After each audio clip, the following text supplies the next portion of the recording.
Hi, I'm Emily Tadlock, and I'm running for State Rep Position 1 in the 41st Legislative District. As anyone who grew up in this area knows, we are blessed with an amazing environment. The forest, the mountains, the abundant streams and lakes and wildlife.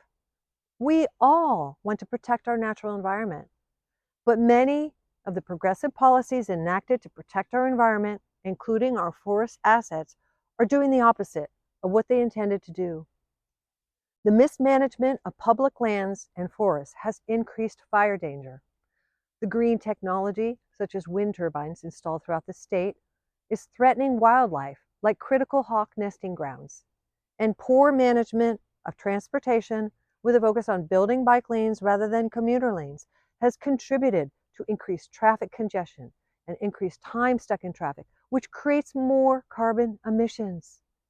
As we create legislation to address climate change, it often results in a burden on citizens, but ends up doing little to lower our carbon footprint. For instance, the cap and trade legislation passed in 2021 allows entities to purchase emission allowances, which the state then uses to fund clean energy projects.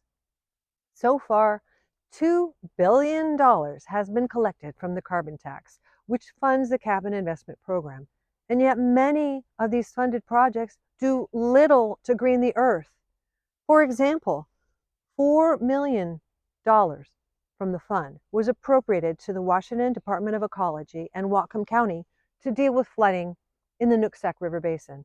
The $4 million merely creates a bureaucracy without actually installing any dikes or any flood control measures.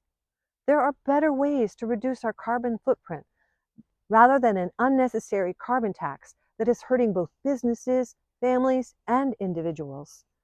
Another example of good intentions having a catastrophic effect is the Northwest Forest Plan, enacted 30 years ago, which set aside large sections of old-growth forest from all logging to protect the spotted owl.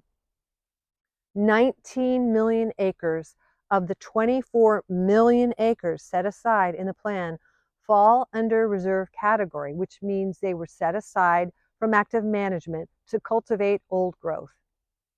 The Northwest Forest Plan was developed to save the spotted owl, but the spotted owl is still in decline, and populations have plummeted by 65% since the plan was adopted. Some of their decline is attributed to the barred owl, a larger, more aggressive breed that's displacing its cousin. But another threat to the spotted owl has been increasing wildfires, insects, and tree disease. Over the past 30 years, timber harvests on federal land have fallen 80%, while wildfires have burned 4 times as many trees.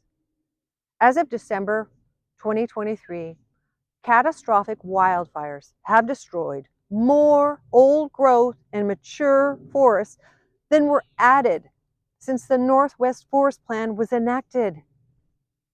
While we enact legislation to address climate change and reduce our carbon footprint, for the last 30 years, we could have responsibly managed these vast forest assets and greened the earth, since second growth forests are the most carbon sequestering.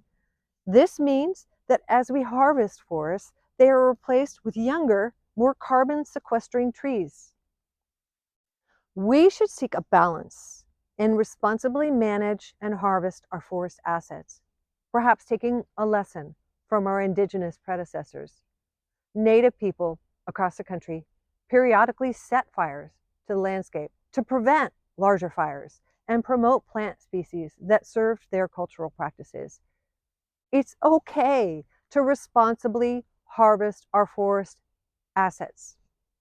Our current policies of non-management of forests have turned our forests into a matchbox, ripe for massive uncontrolled forest fires. We need a blend of energy sources, both renewable and non-renewable, as we continue to explore more sustainable, clean energy alternatives. The carbon tax is increasing the cost of living for all residents and creating a hardship on many families.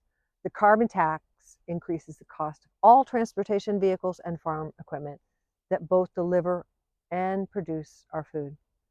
And that is why we need a counterbalance of decision makers in Olympia and someone who's brave enough to counter the one-party narrative that often skips the details and seeks only the agenda. I'm Emily Tadlock, candidate for position 1 in the 41st Legislative District, and you can find out more about me at electemily.tadlock.com, and I support this message.